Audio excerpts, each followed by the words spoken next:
Zion விசுவாச தேவாலயம் வழங்கும் ஜீவக்குரல். மகிமையின் அலைகள், க்ளோரி வேவ்ஸ். ஹபகுக் 3ஆம் அதிகாரம் 4ஆம் வசனம். அவருடைய பிரகாசம் சூரியனை போல் இருந்தது, அவருடைய கரத்திலிருந்து கிரணங்கள் வீசின, அங்கே அவருடைய பராக்கிரமம் மறைந்திருந்தது. Rays of light flash from his hands, where his awesome power is hidden. தேவனுடைய கரத்திலிருந்து கிரணங்கள் புறப்படுகின்றன, அவர் கையினின்று ஒளிக்கதிர்கள் புறப்படுகின்றன, அங்கேதான் அவருடைய வல்லமை மறைந்திருக்கிறது. ஒரு நாள் ஆண்டவர் அவருடைய ஆணி துளைத்த கரத்தை என் கரத்துக்கு பின்னே வைத்தார். என் கரத்திலிருந்து அவர் கையில் உள்ள ஒளி போக ஆரம்பித்தது. I am a physics student, so Newtonian corpuscular theory of light and Huygens wave theory of light, particle wave duality, இதெல்லாம் படிச்சிருக்கேன் ஃபிசிக்ஸில். But I have not studied in physics about glory waves. God told me my glory waves are coming into this world. அவருடைய மகிமையின் கிரணங்கள் வருகின்றன. அடையாளமாக எனக்கு கவிதை அந்த முடித்த உடனே ஒரு பாஸ்டர் வந்தார். அந்த பாஸ்டர்கிட்ட எக்ஸ்பிளைன் பண்ணேன். பாஸ்டர், இந்த மாதிரி க்ளோரி வேவ்ஸில் என் கையிலேருந்து போகிறத பார்க்குறேன். So I kept my he told me, அது என் மேலே போகுமா அப்படின்னா, நின்று பாருங்க. I stood few feet away and said Lord send the glory waves. Just போனோடனே அவர் தூக்கி அடிச்சு. He became very powerful, went for as pastor to the Middle East. கொஞ்ச நாளில் மிடில் ஈஸ்ட்டுக்கு அவர் பாஸ்டராக போனார். கர்த்தருக்குள் அன்பானவர்களே, க்ளோரி கிவ்ஸ் அ ப்ரொமோஷன். ஆகவே அதை பற்றி தான் நான் பேச விரும்புகிறேன். அதில் ஆண்டவர் சொன்னார், threshold point. What is threshold point? I want to tell you, you must understand this thing. ஆவிக்குரிய பல புதிய காரியங்கள் நடைபெறுகின்றன. இது ஆண்டவர் எனக்கு பேசின உடனே கொஞ்சமேனும் புரியலை. அப்போ நான் சொன்னேன், நீங்கள் சொன்னது எனக்கே புரியாட்டா நான் அதை எப்படி மற்றவங்களுக்கு விளக்குவேன்? ஒரு வாரம் மறுபடியும் சொன்னார். நான் ஜெபம் பண்ணேன், your capacity to teach shall overcome my ignorance to understand.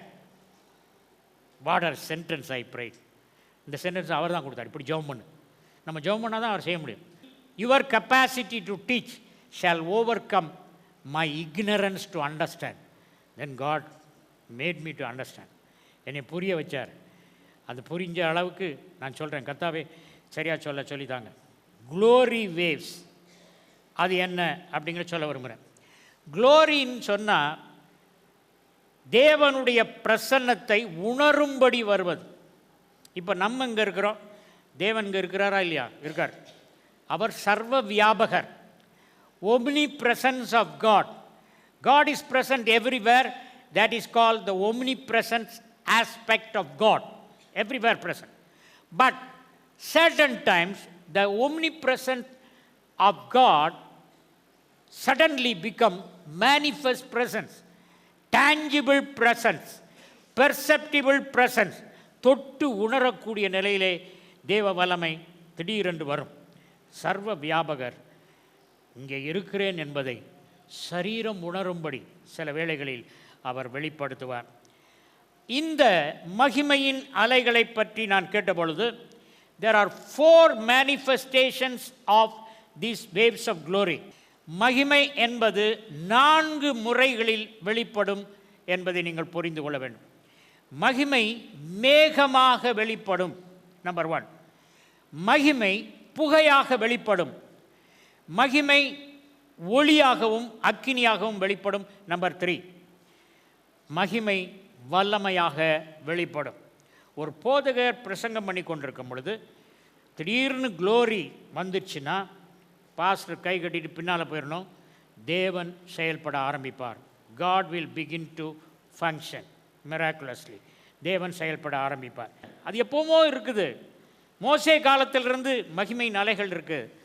அதை இப்பொழுது நான் வெளிப்படுத்த இருக்கிறேன் என்று தேவன் சொல்கிறார். யாத்ராகமம் 16ஆம் அதிகாரம் 6, 7, 10 வசனங்கள்.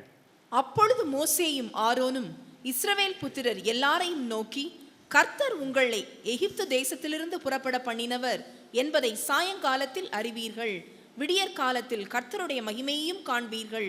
கர்த்தருக்கு விரோதமான உங்கள் முறுமுறுப்புகளை அவர் கேட்டார். நீங்கள் எங்களுக்கு விரோதமாய் முறுமுறுக்கிறதற்கு நாங்கள் எம்மாத்திரம் என்றார்கள். ஆரோன் இஸ்ரவேல் புத்திரராகிய சபையாருக்கெல்லாம் இதை சொல்லுகிற போது அவர்கள் வனாந்தர திசையாய் பார்த்தார்கள். அப்பொழுது கர்த்தருடைய மகிமை மேகத்திலே காணப்பட்டது. கர்த்தருடைய மகிமை மேகத்திலே காணப்பட்டது. Madras Christian College high school Justin பிரபாகரனும் நானும் பிரசங்கம் பண்ணுறோம். அந்த பிரசங்கம் எப்படி பண்ணுவோம்னா, ஜஸ்டின் பிரபாகரன் நானும் மாற்றி மாற்றி பிரசங்கம் பண்ணுவோம். ஏதாவது அவர் கேட்பார், இன்றைக்கி என்ன பிரசங்கம் பண்ணலான்னார். இந்த அதிகாரத்தில் இந்த வசனத்துலேருந்து இது பேச போகிறோம் அப்படின்னு சொல்லுவேன். சொன்ன உடனே அவர் போய் பிரசங்கத்தை ஆரம்பிப்பார். 5 நிமிஷம் பேசிட்டு அவர் இங்கே தள்ளிடுவார். உடனே நான் அவர் எங்கே விட்டாரோ அங்கேருந்து பேசுவேன். 5 நிமிஷம் நான் பேசிட்டு நிறுத்துவேன். அப்புறம் அவர் வருவார். 2 பிரசங்கிமார் ஒரே சப்ஜெக்டை பேசினது எங்களுடைய அந்த மீட்டிங்கில் தான். அவர் mind were together. We were plug to heaven and we were amplifying what the God was telling. அப்படி ஒரு வல்லமையான பிரசங்கம் பண்ணிகிட்டு இருக்கும்போது திடீர்னு என் கண் அப்படி மங்கி புகையாக வந்தது.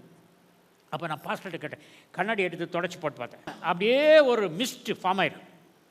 அப்போ கேட்டேன், ஜஸ்டின் பார்க்குறீங்களா, ஏதோ ஒரு மிஸ்ட்டு வந்துருக்குது, ஒரு மேகம் மாதிரி வந்துருக்குது, என்னது அப்படின்னு தெரில அப்படின்னு. அவர் சொன்னார், ஆமாம் நானும் பார்க்குறேன் அப்படின்னாரு.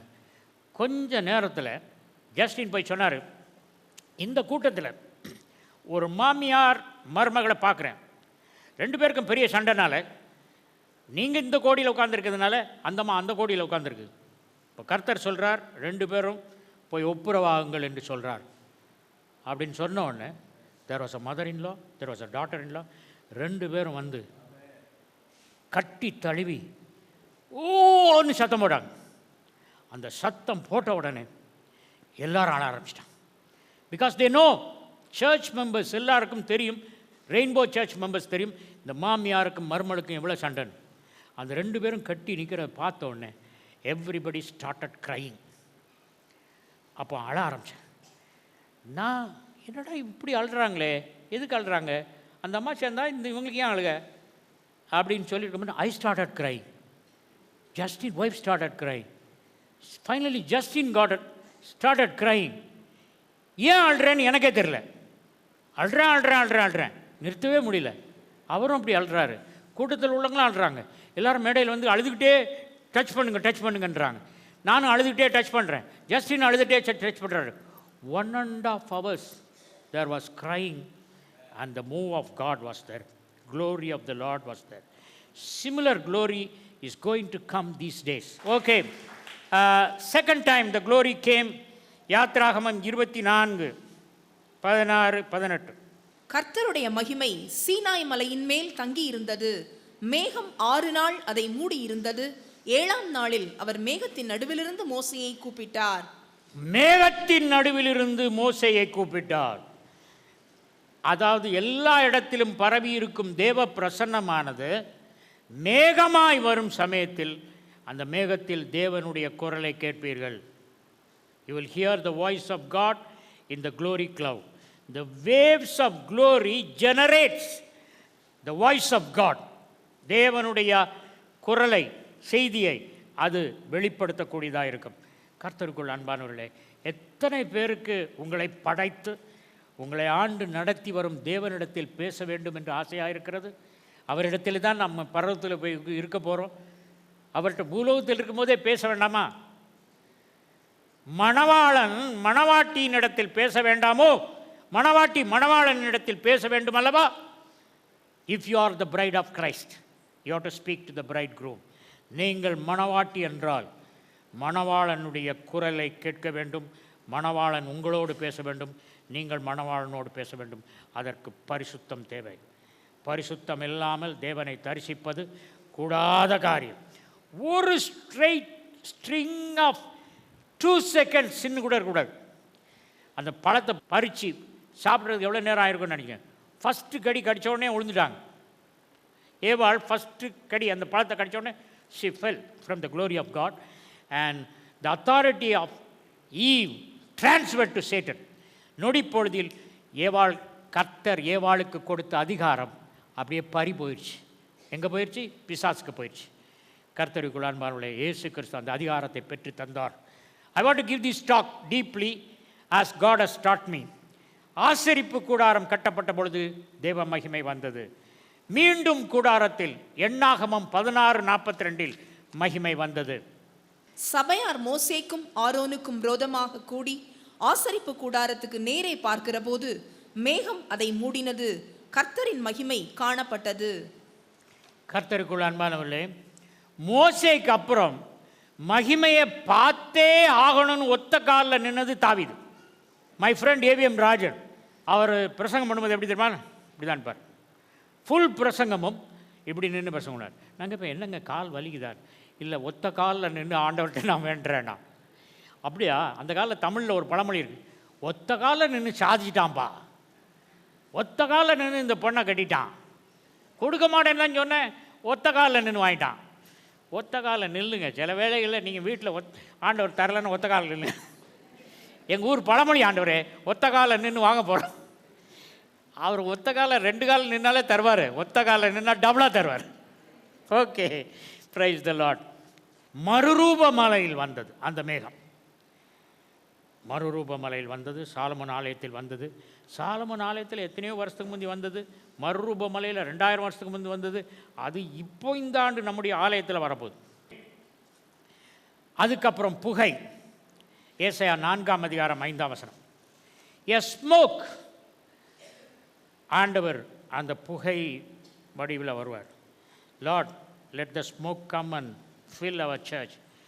அப்பொழுது கர்த்தர் சீயோன் மலையிலுள்ள எல்லா வாசஸ்தலங்களிலும் அதன் சபைகளின் மேலும் பகலில் மேகத்தையும் புகையையும் இரவில் கொழுந்துவிட்டு எரியும் அக்கினி பிரகாசத்தையும் உண்டாக்குவார். பகலில் மகிமையின் மேகத்தையும் புகையையும்.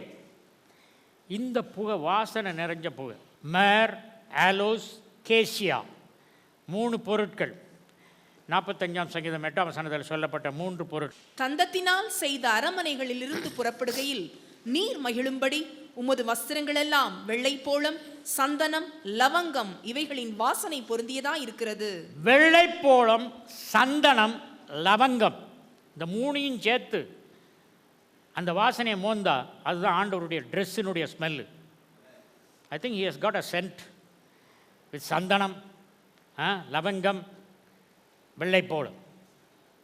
தேவதூதர்கள் போட்டு விடுவாங்களே தெரில, எப்படின்னு தெரில, நம்ம போகும்போது பார்ப்போம். கேளுங்க, உங்களுக்கும் போட சொல்லி. உங்கள் வஸ்திரம் போய் மணவாளுக்கு மாத்திரம் சென்ட் அடிக்குதா, மணவாட்டிக்கு கொடுங்க. புகை. ஏசாயா 6:3-4. ஒருவரையொருவர் நோக்கி, சேனைகளின் கர்த்தர் பரிசுத்தர், பரிசுத்தர், பரிசுத்தர், பூமி அனைத்தும் அவருடைய மகிமையால் நிறைந்திருக்கிறது என்று கூப்பிட்டு சொன்னார்கள். கூப்பிடுகிறவர்களின் சத்தத்தால் வாசல்களின் நிலைகள் அசைந்து ஆலயம் புகையினால் நிறைந்தது. ஆலயம் புகையினால் நிறைந்தது. நேற்றும் இன்றும் மாறாத தேவன் அன்று ஆலயத்தை புகையினால் நிரப்பினவர் இன்று ஆலயத்தை புகையினால் நிரப்புவார். ஏனென்றால் அவர் என்றும் மாறாதவர். அவர் கட்டுப்படுத்துகின்ற ஆலயத்தில், அவர் நடத்துகின்ற ஆலயத்தில் அவர் வருவார். Not on all the churches. Okay, கர்த்தருக்குள் அன்பானவர்களே, the Lord is talking about something called threshold. I saw in the dictionary what is threshold. English Tamil டிக்ஷனரியில் நுழைவாயில்னு போட்டிருக்கு. அது சரியாக எனக்கு புரியல. அதாவது கர்த்தர் ஒரு நிலைமையிலிருந்து இன்னொரு நிலைமைக்கு மாற்றுவதற்கு பேர் threshold point.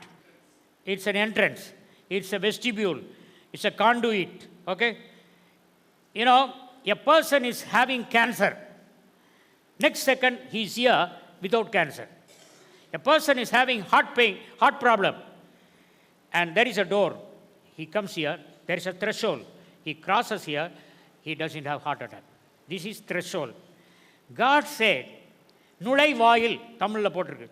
அதாவது ஒரு நிலையிலிருந்து அசாதாரண இன்னொரு நிலைக்கு நொடிப்பொழுதில் போவது.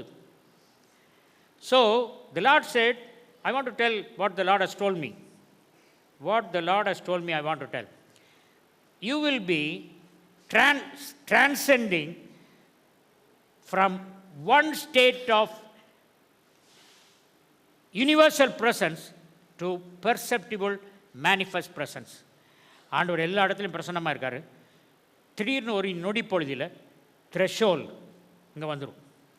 அதாவது இன்னொரு விதமாக நம்ம ஃபிசிக்ஸில் சொல்லி விளக்குனா தான் அந்த த்ரெஷோல்டு புரிஞ்சுக்குங்க. ஏன்னா இது புரிஞ்சாதான் நீங்கள் அதை எதிர்பார்ப்பீங்க, எதிர்பார்த்தா தான் வரும், எதிர்பார்த்தது தான் வரும். முகத்தை தேடுங்கள் என்று சொன்னீரே, என் இருதயம் உமது முகத்தையே தேடுவேன் என்று உம்மிடத்தில் சொல்லிட்டு அவர் சொல்கிறாரு. நீங்கள் எப்பவுமே பதில் ஏற்கனவே சொல்லிடுங்க. ப்ரொமோஷன், டபுள் ப்ரொமோஷன் வாங்கிட்டு போகணும். இப்போ தண்ணீர் இருக்கு, தண்ணீர் ஐஸாக மாறுறோம்னா தண்ணி இருக்குது, அந்த டெம்பரேச்சரை குறைச்சிட்டே வாருங்க, வாட்டர் டெம்பரேச்சரை. when the temperature comes to 32 degrees Fahrenheit, water will become ice. That 32 degrees F is called threshold temperature, because at that temperature water becomes ice. Then 212 degrees Fahrenheit, at that point water becomes steam. That is called threshold point. அதே மாதிரி உங்கள் வாழ்க்கையில் you are a natural human being. In a threshold point, I walk into a supernatural man. When some people come for prayer, I see their disease, I get prophecy, I understand their problem without their telling. ஏன்னா God changes me. பரிசுத்த ஸ்தலத்தில் இருக்கும்படி என்ன ஒளி? பொன் குத்து விளக்கின் ஒளி. அதுக்கப்புறம் திரை இருக்குது. அந்த திரைக்கு முன்பு ஆசாரியன் போனோடனே ஆண்டவர் என்ன செய்வார்னா, திரையினூடே திறக்காமல், திரையை கழிக்காமல் அப்படி போய் மகா பரிசுத்த ஸ்தலத்தில் நிற்க வைப்பார். இது எப்படி சொல்கிறீங்க? ஐ saw how God makes. ஒரு கையில் ரத்தம், ஒரு கையில் அந்த வாசனை திரவியம், இதை வச்சுட்டு இவன் எப்படி இவ்வளோ பெருசு 6 அங்குலம் திக்கான அந்த வெயில், அதில் போக முடியாது. இப்படி 2 வச்சுட்டு போய் இப்படி நிற்பான் ஹோலி பிளேஸில். எங்கே? இப்போ மினோரா லைட், பொன்குத்து விளக்கு லைட். சடனாக he enters into the threshold through the veil. அந்த தொங்கு திரை வழியாக ஆண்டவர் அவனை அப்படி மறைய செய்து அங்கே எடுத்து கொண்டு நிறுத்திடுவார். அங்கே நிற்கிற ஆரோன். அப்போ அங்கே என்ன ஒளி? ஷெக்கேனா ஒளி. The Lord is going to transfer. The Lord told me the veil is the worship. The veil is the worship. அந்த திரை என்பது ஆராதனை. ஆகவே உங்கள் வர்ஷிப் லீடர் இந்த பக்கம் நிற்கும்போது அந்த திரையை கடந்து there will be a transition, there will be a threshold from the light of the olive oil to the light of heaven, Shekinah glory. When? Through the worship. ஜீவக்குரல் 14/1 Mangammal சாலை, KK நகர் அஞ்சல், திருச்சி 620021, தமிழ்நாடு, தென்னிந்தியா. Mobile எண் 919025432432.